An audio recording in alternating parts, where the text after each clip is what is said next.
sorted the converted from the doubters, and once again we're preaching to the choir. What happened to all those other folks? Anyway, maybe they didn't have the scratch. Well, that's a legitimate reason, certainly.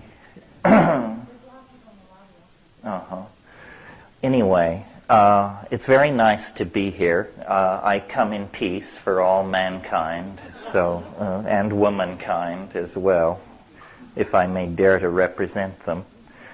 The way I thought I would structure the thing is basically read a bit from my new book, which I hope then establishes my credentials as an authentic UFO witness and possible abductee.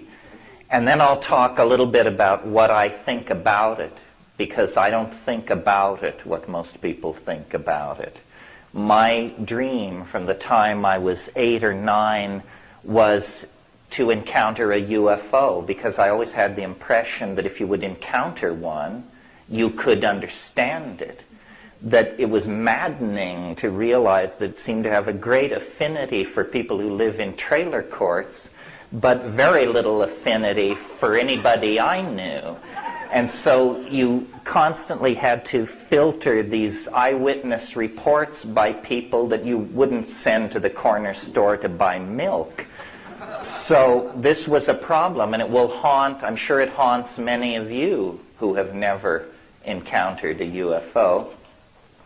So I'll read the description of the encounter, then talk a little bit about my conclusions and ideas about it, and then we can just have a discussion. I guess I should say a little bit about my method. I really am a fence sitter. I loathe science and am always keen to attack it in most situations, though not here, because I love reason and I'm perfectly aware of the difference. I also know what a concept means like rules of evidence. I'm not sure that's a concept as widely circulated in these circles as it needs to be. In other words, how do you tell shit from shinola? That's very critical. And I think reason can take us only a certain distance. And then we have to go with the divine imagination, but with all safety systems fully in operation, or the divine imagination will lead us into complete paranoia. This is what happens to a body of knowledge when it's unable to make good on its first premises. In other words, if you have a great notion of reality, but you can't confirm it, then it must be because evil forces are conspiring against you and somehow subverting the success of your neat version of reality. And as someone who at one point in my life studied the history of science, there have been many episodes in the history of science where great hope gave way to paranoia. The phlogiston phenomenon is one example, or Lysenko and genetics. And, it's been, 47 years since the Rainier Lights, or close to it. And the phenomenon has not become more explicit. The hysteria has become more explicit and has wandered first in one direction and then another. But if this is a contact, it's the most peculiarly uncontact-like contact it's possible to imagine. It reminds me of people say of the crop circles, they're communicating. Yes, but if they picked an incredibly obscure medium in which to do it, because we who love communication can glean very little from what they're trying to say. Well, enough barn beating. Let me read this passage, and then I'll talk more about it, and this will bring, I think, the thing into focus. I have to introduce the context, because it wasn't like that we just happened to be driving in a lonely and remote place and suddenly, no, it wasn't like that. We were in the center of the Amazon basin. We had come there to explore tryptamine hallucinogens. These are short-acting, very powerful psychedelic drugs.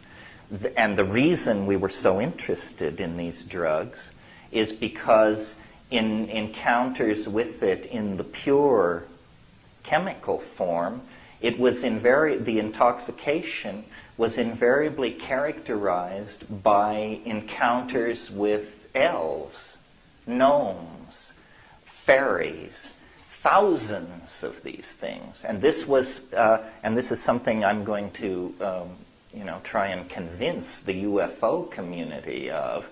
What we drug people have that you don't is repeatability.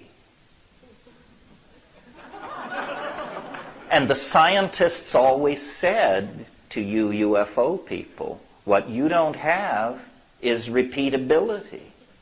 They don't want to even talk to us. But it is true that when you smoke DMT, for example, at a sufficiently high and prepared dose, you get elves. Everybody does. You may not believe it, but on the other hand, it only takes 5 minutes to prove that I'm bullshitting you 100%. Surely anyone who's studied UFOs and alien intelligence for as many years as the people represented here have can afford to invest 10 minutes in the wild-eyed assertion that all you need do is inhale deeply 3 times, and, you want contact, you want elves, you want alien intelligence, you'll have it up the kazoo. Now, of course, it comes from an unsanctioned dimension, but I'll talk more about that after the reading. So here we were in the Amazon basin, experimenting with mushrooms, and here is the passage. And so, all night long, I sat reviewing the things that had passed, seeming to divide my consciousness and send it both backward through my family tree and forward into the future. I seemed to see all the years still ahead. I saw some technique emerging from this contact, our careers pursued across time and space, and finally vindication as the world realized the truth of the transdimensional nature of the Stropharia visions and the true nearness of the worlds that they had thrown open. For it had become my belief that the contact with an intelligent and utterly alien species was beginning for humanity.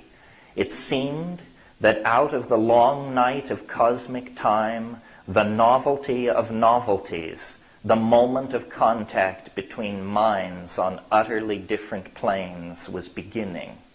We were among the first to achieve contact with this other. It was the real thing.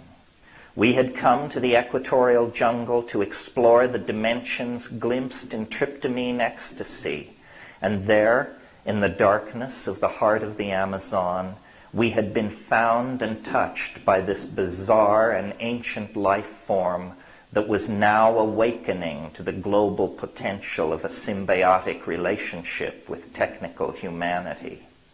All night long, strange vistas and insights poured through me.